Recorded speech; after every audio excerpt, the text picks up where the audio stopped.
आसमानी संकटातून शेतकऱ्यांच्या पिकांचं नुकसान झालं असता त्यांना नुकसान भरपाई मिळावी या उदात्त हेतूने विम्याचे कवच असावं या सुज्ञ विचाराने प्रधानमंत्री पीक विमा योजना सुरू करण्यात आली। मात्र शेतकऱ्यांच्या अलीकडील तक्रारी बघता शेतकऱ्यांना सहाय्य करणारी ही योजना की लुटारूंचा धंदा असणारी ही योजना असा आरोप होत असून या योजनेवर प्रश्नचिन्ह निर्माण झाले। अलीकडेच नैसर्गिक आपत्तीमुळे वरोरा तालुका परिसरातील शेतकऱ्यांच्या पिकांचे नुकसान झाले असता पीक विमा कंपनीच्या चुकीच्या सर्वेक्षणामुळे शेतकऱ्यांना विम्याची तुटपुंजी रक्कम देत विमा कंपनीने शेतकऱ्यांची बोळवण केल्याचे निदर्शनास आले।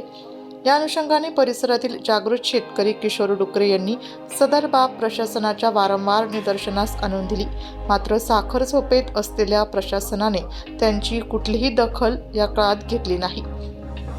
अखेर किशोर डुकरे यांनी भीक मागो या अफलातून आंदोलनाच्या माध्यमातून जनतेकडून भीक मागत 4,771 एवढा निधी गोळा केला। या आंदोलनाला शहरातील रत्नमाला चौक परिसरातून सुरुवात करण्यात आली। या प्रसंगी वनी आर्णी विधानसभा क्षेत्राचे उबाठा गटाचे आमदार संजय देरकर यांनी या आगळ्यावेगळ्या आंदोलनाला सापत्निक भेट देत 1,000 रुपयांची भीक देऊन सहकार्य केले।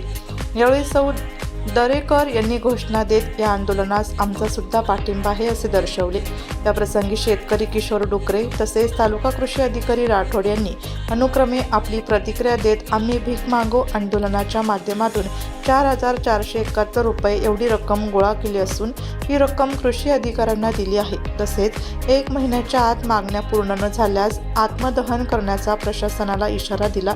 तर कृषी अधिकारी राठोड यांनी शेतकऱ्यांच्या समस्या आणि गोळा केलेला निधी आम्ही वरिष्ठ कार्यालयाकडे पाठवून जो अंतिम निर्णय होईल तो त्यांना कळवू असे म्हटले। यावेळी छोटूभाई शेख, दत्ता बुरीकर, मनोज तेलंग, संदीप वासेकर तसेच शेतकरी बांधव मोठ्या संख्येने उपस्थित होते। नुकतंच तुम्ही कृषी अधिकाऱ्यांना निवेदन दिलं आहे, नेमकं हे निवेदन काय होतं? मागच्या वर्षी तालुक्यातील शेतकऱ्यांनी सोयाबीन आणि कपाशीचा पीक विमा काढला होता। त्या अनुषंगाने शासनाने सोयाबीनचा पीक विमा शेतकऱ्यांना 100% दिला आहे, मात्र कपाशीचा पीक विमा अजूनही दिलेला नाही। त्या अनुषंगाने आम्ही शेतकऱ्यांनी परिसरातील व्यापाऱ्याकडून, दुकानदार, येणारी जनता, शेतकरी यांच्याकडून भीक मागून सरकारले जी काही मदत जमा होईल ती दिली।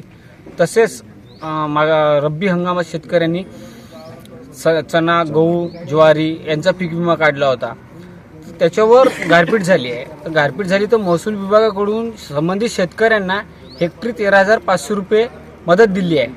पण मात्र पीक विमा कंपनीच्या चुकीच्या सर्व्हेनुसार शेतकऱ्यांना कोण्या शेतकऱ्याला 200 रुपये एकरी, कोण्या शेतकऱ्यांना 500 रुपये, कोण्या शेतकऱ्यांना 700 रुपये अशी दिलेली आहे। म्हणजे ते तुटपुंजी रक्कम दिलेली आहे। म्हणून आम्ही ते शेतकऱ्यांना रक्कम वापस म्हणजे कंपनीला वापस दिलेली आहे रक्कम ते, जेणेकरून आम्हाला जो सरकारने सर्वे केला आहे महसूल विभागाने त्या सर्वेनुसार आम्हाला शेतकऱ्यांना रक्कम द्यावी अशी आमची मागणी। किती रक्कम तुम्ही कृषी अधिकाऱ्यांना आता दिली?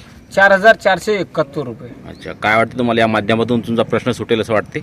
हो भाऊ, असं कसं एक जुनं म्हणणं आहे ना का बाळ लढल्याशिवाय आई दूध नाही देत, तसंच म्हणून आम्ही एक सरकारला हाक पोहोचवली आहे का आमचं कुठचं तरी दुखत आहे, आम्हाला कुठचं तरी तुम्ही आमची फसवणूक केलेली आहे, म्हणून आम्ही सरकारला एक उद्देश दिलेला आहे का आमची परत रक्कम द्यावा।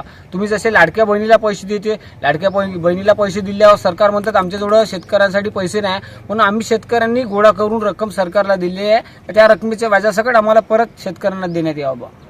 नुकतंच तुम्हाला निवेदन दिलं आहे, काय होतं निवेदन आणि काय त्यांच्या मागण्या होत्या आणि काय तुम्ही काय पाठपुरावा करणार? शेतकऱ्यांच्या निवेदनामध्ये असं होतं की त्यांना जे पीक विमा कंपनीकडनं जे अनुदान मिळालेलं आहे ते अनुदान फार अल्प होतं, त्यांच्या अपेक्षेप्रमाणे त्यांना अनुदान मिळालं नाही अशी त्यांची तक्रार आहे। आणि त्या तक्रारीच्या अनुषंगाने त्यांना जी अल्पशी मदत विमा कंपनीकडनं मिळालेली आहे ती त्यांनी आज परत केलेली आहे कार्यालयाला। आता हे आम्ही वरिष्ठ कार्यालयाकडे पाठवू आम्ही आणि त्यांच्याकडनं जो निर्णय होईल अंतिम तो त्यांना सांगू। प्रतिनिधी हितेश राजन हिरे, वरोरा, चंद्रपूर।